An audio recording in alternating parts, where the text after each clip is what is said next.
Welcome back to Movies Are So Back, the YouTube movie review channel where I, Ethan Simmie, ask the question, are movies so back? If you frequent this channel or if you've run into my videos before, you might notice that I'm in a little bit different of a location for this video, and there's two reasons for that. Reason number one, normally I record in a shed, actually, believe it or not, and it's really cold outside, and that shed is really cold, and I don't want to be out there right now talking about a delightful television show. And number two, Severance is a delightful television show, and it deserves to be talked about in the warmth and comfort and joy of a home. And you know what? Severance feels like my home over the last few days because I finally have rewatched season one, and it's just not very often that we get to experience and just live with a truly great television show. And Severance is that truly great television show. It really is. And I have an extremely high bar for television shows, let me tell you.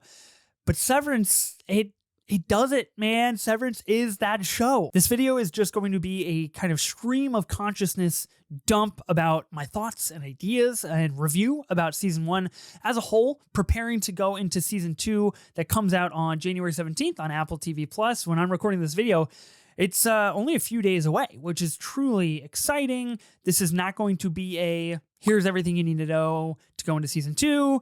It's not going to be deep dive in every single episode. It is just a sprawling valley of thoughts about season one, no matter how sporadic or random they might be.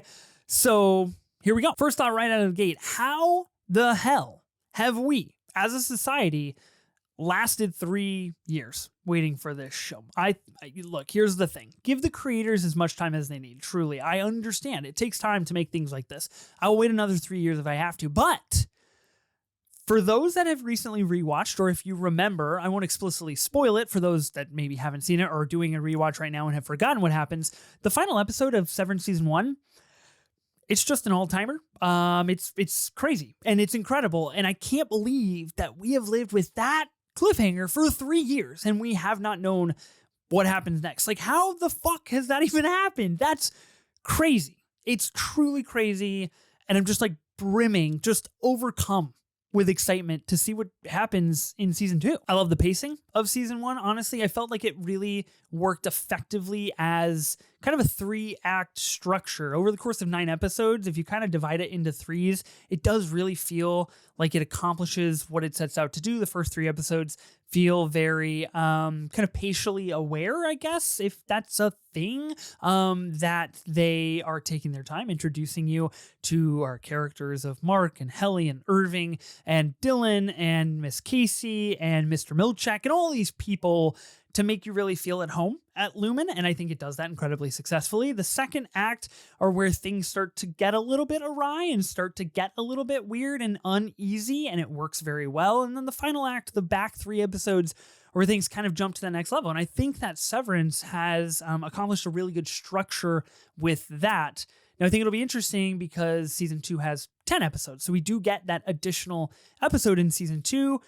Is it going to really make that big of a difference? I don't think so, but it does give us 45 to 50 more minutes with these characters and with these narratives and storylines, which I think is notable. Thematically, I think it's quite an ingenious show. Obviously, the idea of Severance as a whole is pretty malleable thematically, right? You can kind of use it to represent a myriad of things, and I think there is kind of a downside to that, and a flip side of the coin, if you will. But I think that Severance does it in a very earnest and effective manner, and it does so kind of forthright.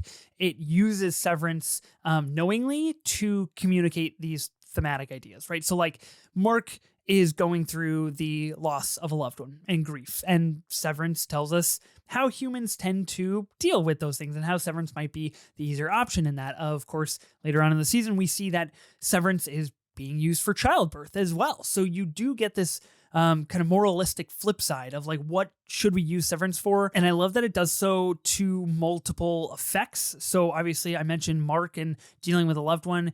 We get the excitement of falling in love with someone new for the first time with Irving and Bert, and how Severance can impact that, and how our kind of disassociation with certain aspects of our life can impact those feelings and those events.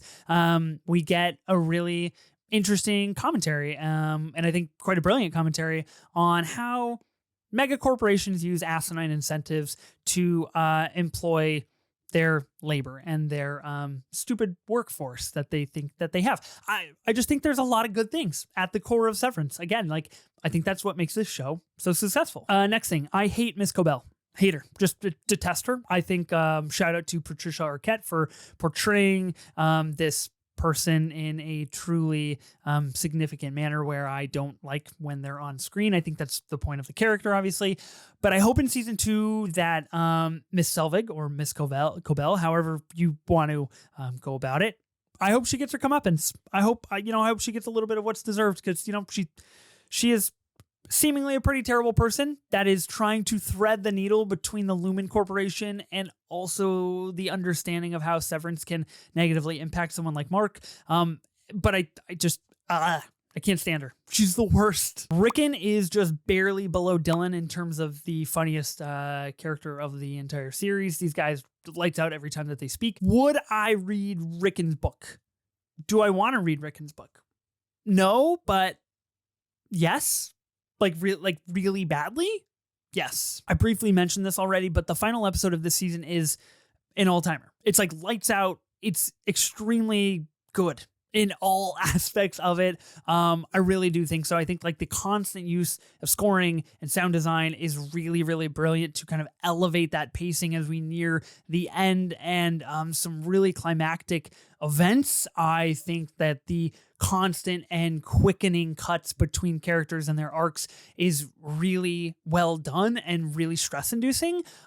Coming from a guy who adores Uncut Gems, this final episode is in that ballpark. At least it is in that realm of what it induces in terms of a panic. I think using the kind of replicated cinematography from earlier in the season, the hallways of Lumen, then replicated over to, the streets of the neighborhood and the hallways of Devin's house. And I think there's a lot of really smartly employed things in this final episode that make it so good. Helly getting on stage at the end of the episode, massive Kendall Roy energy. I'm here for it. We always got to support our eldest boy, and in this case, our only female Lumen employee, I guess, that's in Master Data Refinement. I love it. Speaking of Helly, I actually think her character arc is like the least intriguing aspect of this show. I think that is partially by design, because we do spend so much time with Helly and her constant detest for her innie and the inner workings of Lumen, and that has to happen in order for us to get to some kind of salvageable flip point with Helly and making the final episode of any sort of impact or necessity. But I just think she's kind of the least interesting part of this show. I'm much more interested in pretty much every other character. There's obviously tons of really good things about the show that I could just keep going on about. If you have anything that's your favorite aspect of the show, thematic, narratively, character, line, moment, anything, drop a comment below. I'm curious to see what your favorite thing about season 1 of Severance is. Okay, now we're going to predict a few things for season 2 of Severance. We're going to keep it short and sweet, and that is because I'm terrible at predicting things. Truly, I can't do it. It's just it's one of the things that I just can't do in my life. I am very good at watching things. I'm very poor at predicting things. Prediction number 1, we learn a lot more about Lumen, what they're doing, what they're up to, what Master Data Refinement is actually working on, and what the deal is with their basically journey to own water, is what it seems and what it reads. And we're going to learn a lot more about Keir Egan and the Egan family and the Egan lineage. This is not really a big prediction because we have 10 episodes to learn about these things, and we already learned a little bit about them in the first season, but it's more of a wish and a want. I think there's a lot of good lore here, and I am really excited to dig into it. And I really hope we dig into it because Miss Cobell, I guess Miss Selvig, has a shrine dedicated to Keir, and she tears it down at one point in time, and I want to know more about that. I want to know why this is the case. I think season 2 is going to get much, much darker. I know this is a very broad prediction, but the kind of thrilling nature that season 1 possesses is really good. And I think that they just need to take a few more steps down the dark hallway towards the red lit elevator, if you will, and really become engulfed in that darkness. Maybe kill off a main character halfway through the season. I don't know. I'm not saying that they should. I'm not saying that they will. And I'm not saying that it maybe should be someone we absolutely love like Irving. But look, it could happen. And it could be a really good narrative and plot device to move to an elevated realm of stakes. My final prediction is that season 2 will end on a similar sized cliffhanger as to season 1. Ben Stiller has said that they are already working on season 3, so obviously the timetable in between seasons is predicted and hopefully going to be a lot shorter.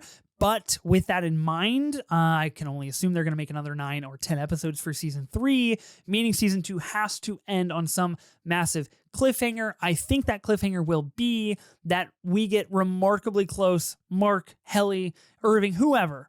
I think Mark, but whoever is going to get remarkably close to basically revealing what Lumen is working on in particular, what they want to do, and us understanding kind of the underpinnings of Lumen and being enlightened to that, so that way season 3 can kind of be a fallout season and dealing with the massive fallout that we have worked 2 seasons to get to. Are movies so back? I guess I'm asking, are TV shows so back? Yes, they are. Quite literally, January 17th, Season 2 of Severance is coming on Apple TV+. I guess you could say January 16th at midnight is when it will go up, which is really exciting. So they will have weekly releases of the episodes. The very first episode on January 17th and every single Friday thereafter. I do plan on doing weekly reviews of the new episode of Severance. So if you're interested in that, interested in hearing my thoughts and breakdowns for specific episodes, be sure to subscribe to this channel, hit the bell so you don't miss a single review when it does come out. I'm really excited. This is going to be my first endeavor into weekly reviews for a television show. So I don't know, we can go on this adventure through Lumen and through the outies and innies of our Severance universe together. Remember to like and subscribe. You can also find me on Letterboxd, and I'll see you in the next video.